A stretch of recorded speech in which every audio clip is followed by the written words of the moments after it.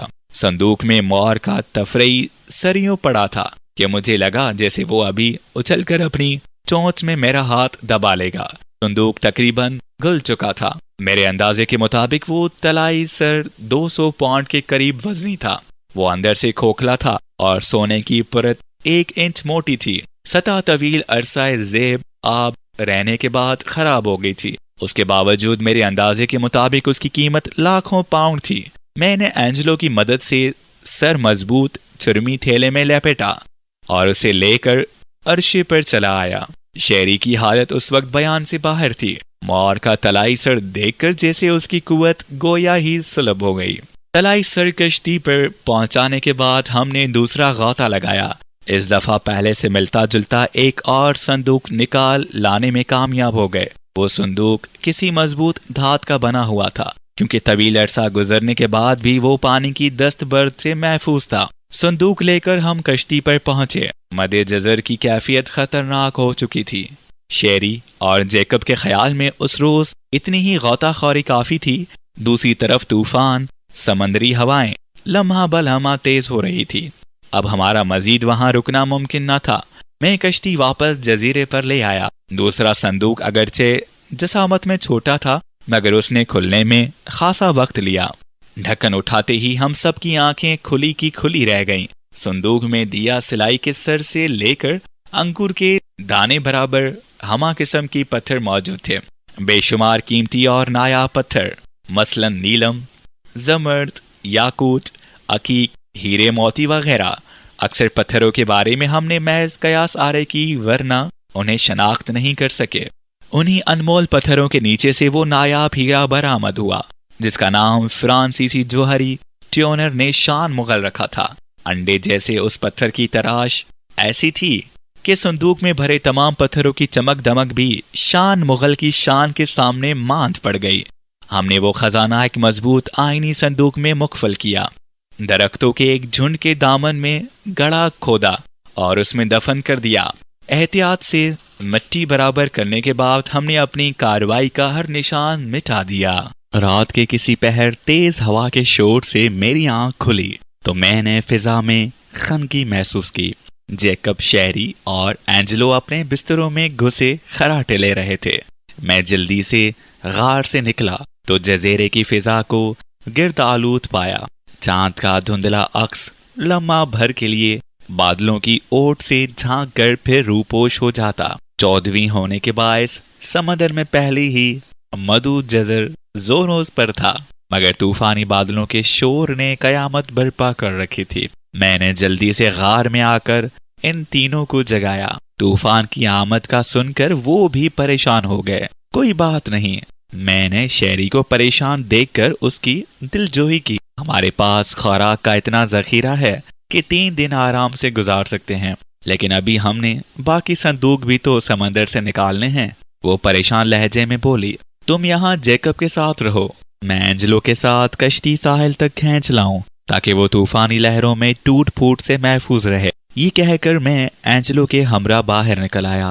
ہوا کی شدت میں اضافہ ہو چکا تھا۔ طوفانی ہوائیں درختوں کو یوں ہلا رہی تھی کہ جیسے وہ درخت نہیں بلکہ شاخیں ہوں۔ ہم دونوں ہاتھوں سے سر ڈھانپے درختوں کی گرتی شاخوں اور ٹہنیوں سے خود کو بچاتے ساحل تک پہنچ گئے۔ ہماری کشتی یوں ہچکولے کھا رہی تھی جیسے بچوں کا کھلونا۔ ہم بڑی مشکل سے اسے گھسیٹ کر ساحل کے ایک محفوظ مقام تک لائے اور کشتی کے کھلے حصوں پر ترپار ڈال کر اس کے نائلوں کی رسی سے باندھ دیا۔ میری کشتی دیکھنے میں چھوٹا بحری جہاز لگتی تھی، مگر فائبر سے بنی ہونے کے باعث وزن میں بے حد ہلکی تھی۔ اگر کرین وار موٹر کا وزن نہ ہوتا تو میں اسے تنہا ہی ساحل تک گھسیٹ لاتا۔ بہرحال اب کشتی محفوظ تھی۔ واپسی کا سفر ہماری توقع سے زیادہ کٹھن ثابت ہوا۔ ہوا اس قدر تیز ہو گئی تھی کہ ناریل درختوں سے اکھڑ اکھڑ کر بموں کے مانند زمین پر گر رہے تھے۔ ہم نے عافیت اسی میں سمجھی کہ ساحل کے قریب کسی غار میں پناہ لے لیں۔ شیری اور جیکب اپنے غار میں محفوظ تھے۔ ایک غار میں پہنچ کر میں نے اپنے کوٹ سے مٹی اور ریت جھاڑی۔ اسی لمحے پشت سے میرے سر پر کسی ٹھوس شے کی ضرب پڑی۔ میں اینجلو کی جانب پلٹتے پلٹتے اس کے قدموں میں ڈھیر ہو گیا۔ میری آنکھوں نے آخری منظر یہ دیکھا کہ اینجلو کے چہرے پر شیطانی مسکراہٹ رقصاں ہے اور اس نے ہاتھوں میں سیاہ پستول تھام رکھا ہے۔ معلوم نہیں میں کتنی دیر بے ہوش رہا۔ جب دوبارہ ہوش آیا تو میں غار کے دائنے کے قریب اس حال میں پڑا تھا کہ میرے ہاتھ مضبوطی سے بندھے ہوئے تھے۔ باہر تیز دھوپ چمک رہی تھی۔ سمندر کی لہریں پرشور انداز میں چٹانوں سے یوں سر ٹکرا رہی تھیں جیسے میری حالت پر ماتم کر رہی ہوں۔ اینجلو ایک چٹانی پتھر پر بیٹھا سگریٹ کے گہرے گہرے کش لے کر دھوئیں کے دائرے فضا میں چھوڑ رہا تھا۔ مجھے ہوش میں آتا دیکھ کر وہ میرے قریب آیا اور دانت نکال کر بولا، مجھے افسوس ہے جانی، مجھے یہ قدم اٹھانا پڑا۔ میرے سر میں جہاں چوٹ لگی تھی وہاں درد کی ٹیسیں اٹھ رہی تھیں۔ کاش میں نے تمہیں شارک کا نوالا بن جانے دیا ہوتا۔ میں نے ایک درد بھری کرہا کے ساتھ کہا، میں نے تم پر اور جیکب پر اعتماد کر کے اپنی زندگی کی سب سے بڑی بھول کی ہے۔ بیچارہ جیکب تو یہ بھی نہیں جانتا کہ اس کا کیا انجام ہونے والا ہے۔ وہ میرے بال مٹی میں جکڑ کر بولا، وہ تو اب بھی تمہارا وفادار ہے۔ تھوڑی دیر بعد اسے پیڈرو کے آدمی بے خبری میں جا پکڑیں گے۔ افسوس طوفان نے ہمارے منصوبے کا بیڑا غرق کر دیا، ورنہ کل رات ہی ہم تینوں کا قصہ پاک کر دیتے۔ یہ سن کر میری ریڑھ کی ہڈی میں ایک سرد لہر سرایت کر گئی۔ میں بندھا ہوا ہونے کے باوجود زخم خوردہ سانپ کے مانند ادھر ادھر لوٹنے لگا۔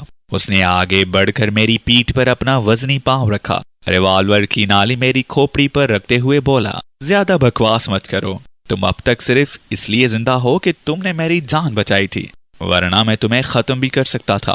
تم جانتے ہو کہ خزانے کا راز مجھے معلوم ہو گیا ہے۔ میں یہ سن کر ساکت ہو گیا۔ وہ درست کہہ رہا تھا۔ میں مکمل طور پر اس جنگلی کے رحم و کرم پر تھا۔ میں دلی دل میں دعا مانگنے لگا کہ شیری اور جیکب کسی طرح خبردار ہو جائیں اور کم از کم ان کی جان بچ جائے۔ چند ثانیے بعد ہوا کے دوش پر انجن کی گھڑ گھڑ میری سماعت سے ٹکرائی۔ اینجلو فوراً غار کے دائنے تک گیا اور پرمسرت لہجے میں بولا، وہ لوگ آ گئے۔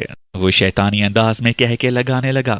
تھوڑی دیر بعد غار کے باہر جوتوں کی دھمک گونجی اور 4 ہیولے غار میں داخل ہوئے۔ وہ چاروں سر تاپا سیاہ لبادوں میں ملبوس تھے۔ چہروں پر منڈے نقابوں میں جھانکتی لال لال آنکھیں انہیں انسانوں کے بجائے درندے ظاہر کرتی تھی۔ ان کے کندھوں سے ہلکی مشین گنیں جھول رہی تھیں۔ انہوں نے میری پاؤں کی بندشیں کاٹیں اور دھکیلتے ہوئے غار سے باہر لے آئے۔ ساحل کے ساتھ 2 لانچیں لنگر انداز تھیں۔ آس پاس چٹانوں پر سیاہ لبادوں ہی میں ملبوس 10-12 مسلح افرادیوں کھڑے تھے، گویا کسی طوفان سے نبرد آزماں ہونے جا رہے ہوں۔ ان کے وسط میں کھڑے شخص کو میں نے پورے 6 سال بعد دیکھا۔ 6 فٹ سے بھی نکلتے ہوئے قد کا پیڈرو چٹان پر تن کر کھڑا تھا۔ سیاہ رنگ کے لمبے چوغے میں وہ ڈراؤنی فلموں کا کوئی کردار معلوم ہوتا تھا۔ شاید ہی کوئی ایسا جرم ہو جو پیڈرو نے نہ کیا ہو، جس کا چہرہ اس کے اعمال سے میل کھاتا تھا۔ یقین نہیں آتا تھا کہ کسی انسان کا چہرہ اس قدر بھیانک اور غیر فطری بھی ہو سکتا ہے۔ اس کی بائیں آنکھ کسی حادثے میں ضائع ہو چکی تھی۔ ناکارہ آنکھ پر وہ چمڑے کا سیاہ ٹکڑا باندھے رکھتا تھا، جس سے اس کا چہرہ مزید خوفناک لگتا۔ مجھے دیکھ کر وہ مکار چیتے کی مانند چھلانگ لگا کر چٹان سے اتر آیا۔ سمندر سے مغلوں کا گمشدہ خزانہ نکال لانے کا شکریہ جانی۔ اس کی تیز آواز میرے کانوں میں برمے کی طرح لگی۔ میں خاموشی سے اسے تکتا رہا۔ میرے پاس کہنے کے لیے کچھ بھی نہ تھا۔ میری سلامتی کا واحد دار و مدار شیری اور جیکب کے فرار پر تھا۔ پیڈرو چھوٹے چھوٹے قدمیں اٹھاتا میرے سر پر پہنچ گیا۔ اس کی اکلوتی لال آنکھ کی سیاہ پتلی حرکت کرتی تو مجھے بے اختیار صحراؤں کی فضاؤں میں پرواز کرنے والے منحوس گدھ یاد آتے، جو مردار کی تلاش میں سرگرداں رہتے ہیں۔ جو ہی انہیں کوئی لاش نظر آئی وہ دائرے بناتے نیچے اترنے لگتے ہیں۔ ابھی میرے کارندے تیرے ساتھیوں کو ڈھونڈ لائیں گے اور پھر میں اس انمول خزانے کا مالک بن جاؤں گا۔ وہ یہ کہہ کر شیطانی انداز میں ہنسنے لگا۔ اس کے کہہ کے تب تھمے جب چٹانوں کی اوٹ سے 2 مسلح سیاہ پوش بھاگتے ہوئے ہماری سمت آئے۔ ان دونوں کا کہیں کچھ پتہ نہ چلا۔ ایک سیاہ پوش نے ہانپتے ہوئے کہا، غار خالی ہے۔ میں نے دلی دل میں دعا مانگی کہ جیکب شہری کو ساتھ لے کر کسی طرح وہاں سے نکل جائے۔ میں پیڈرو کی صفاقی سے بخوبی واقف تھا۔ چلو جلدی ہمیں خزانے تک لے چلو، پیڈرو نے اینجلو کو حکم دیا۔ وہ مجھے اپنے نرغے میں لیے اینجلو کی رہنمائی میں اس طرف روانہ ہو گئے جہاں ہم نے گزشتہ روز خزانہ دفن کیا تھا۔ خزانہ یہاں دفن ہے جناب، اینجلو نے مقررہ مقام پر پاؤں مارتے ہوئے کہا۔ تمہارا کام ختم ہوا اینجلو بیٹا، پیڈرو نے ایک کارندے کو مخصوص انداز میں اشارہ کرتے ہوئے کہا، اور میرا اصول ہے کہ کام ختم آدمی ختم۔ اگلے ہی لمحے مشین گن کا پورا برسٹ اینجلو کی چھاتی اور پیٹھ پر ترچھی لکیریں کھینچ گیا۔ وہ اگلے جہاں کو روانہ ہوا تو اس کی آنکھوں میں حیرت صاف پڑی جا سکتی تھی۔ مجھے اس کی موت پر خوشی ہوئی کہ غدار کا انجام ایسا ہی ہونا چاہیے۔ سیاہ پوشوں نے اس کی لاش ایک طرف پھینکی اور پیڈرو کے اشارے پر کھدائی کرنے لگے۔ اس وقت میری جو حالت ہوئی وہ بیان سے باہر ہے۔ مجھے یقین تھا کہ خزانہ برآمد ہوتے ہی میرا بھی اینجلو سے ملتا جلتا حشر ہونے والا ہے۔ دکھ اس بات کا تھا کہ وہ انمول خزانہ جسے میں نے موت سے بارگی پنجہ آزمائی کے بعد حاصل کیا، ایک بے وقوف کے باعث ہاتھوں سے نکلا جا رہا تھا۔ میرے قریب کھڑے 2 محافظوں کے علاوہ باقی سب افراد کھدائی کے مقام پر گہراؤ ڈالتے ہوئے تھے۔ جب دھات سے دھات ٹکرانے کی آواز آئی تو مجھے یوں لگا جیسے بیلچہ صندوق سے نہیں بلکہ میرے دل سے ٹکرایا ہے۔ ایک کارندہ گڑھے میں کود گیا۔ پیڈرو نے اسے صندوق احتیاط سے نکالنے کا حکم دیا اور خود گڑھے کے کنارے کھڑے ہو کر انہماک سے اندر جھانکنے لگا۔ اس سے آگے جو کچھ ہوا اس کی کم از کم مجھے توقع نہ تھی۔ پیڈرو کے عقب میں واقع بلند بالا چٹان کی چوٹی پر ایک انسانی ہیولا ابھرا۔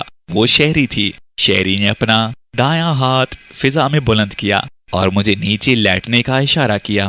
اس دوران باقی افراد کی بھی اس پر نظر پڑ گئی۔ دیکھتے ہی دیکھتے ان سب کی مشین گنوں کے داہنے چٹان کی جانب اٹھ گئے۔ پیڈرو بھی کسی وحشی درندے کی مانند اس کی طرف پلٹ گیا اور اس سے پہلے کہ وہ فائر کرتے شہری اپنا کام کر چکی تھی۔ ایک سماعت شکن دھماکہ ہوا اور گھڑے کے اطراف میں کھڑے افراد روئی کے گالوں کی طرح فضا میں بکھر گئے۔ مٹی اور ریت کا ایک دبے ستون کئی 100 فٹ بلند ہو گیا۔ کافی دیر بعد جب میرے حواس بحال ہوئے تو گرد اور بارود کا طوفان تھم چکا تھا۔ میں نے اپنی جگہ لیٹے لیٹے سر اٹھایا تو خزانے کا مقام میدان حشر کی مانند میرے سامنے تھا۔ گڑھے کے قریب اسے اکا دکا کرہائیں اور دم توڑتی سسکیاں بلند ہو رہی تھیں۔ میرے کان جھنجھنا رہے تھے۔ میں قدموں کی لرزش پر قابو پاتے ہوئے اٹھ کھڑا ہوا۔ سامنے بڑا ہولناک منظر تھا۔ گوشت اور خون کے ملغوبے میں انسانی اعضاء دور دور تک بکھرے ہوئے تھے۔ اچانک لاشوں کے ڈھیر میں سے ایک انسانی ہیولا رفتہ رفتہ ابھرا۔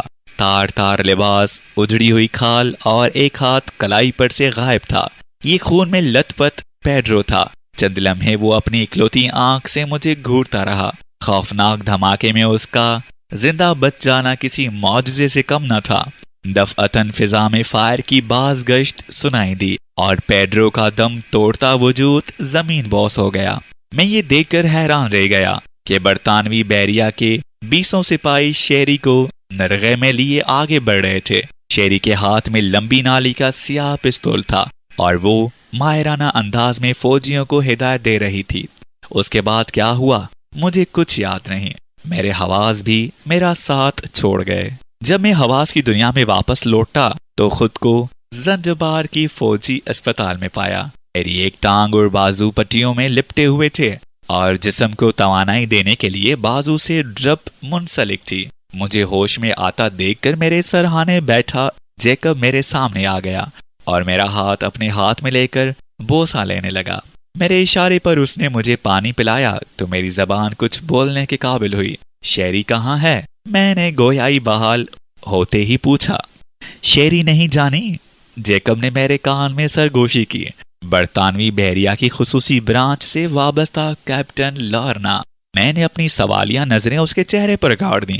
اگر وہ سچ کہہ رہا تھا تو میرے سارے کیے کرائے پر پانی پھر چکا تھا۔ اس سے قبل کہ جیکب مجھے مزید کچھ بتاتا، کمرے کے دروازے میں شیری کا سراپا نمودار ہوا۔ اس نے لمبا کوٹ اور اس کا ہم رنگ ٹوپ پہنا ہوا تھا۔ اس کے پیچھے بحریہ کے 4 اہلکار تھے۔ اب کیسی طبیعت ہے تمہاری؟ وہ میرے قریب آ کر چشمہ اتارتے ہوئے گویا ہوئی۔ طبیعت کچھ سنبھلی تھی مگر تمہاری حقیقت جان کر پھر بگڑ گئی۔ میں نے کانیوں کے بل تھوڑا سا اوپر کھسک کر کہا، مجھے افسوس ہے کہ اینجلو کی بے وفائی نے تمہیں اس حال کو پہنچا دیا، ورنہ میرا منصوبہ تو بے داغ تھا۔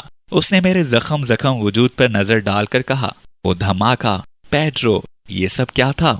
میں نے جھرجھری لے کر کہا، اسی رات بحریہ کے کمانڈروں نے خزانے کا صندوق زمین سے نکال کر اس کی جگہ ریموٹ کنٹرول ڈائنامائٹ سے بھرا صندوق دفن کر دیا تھا۔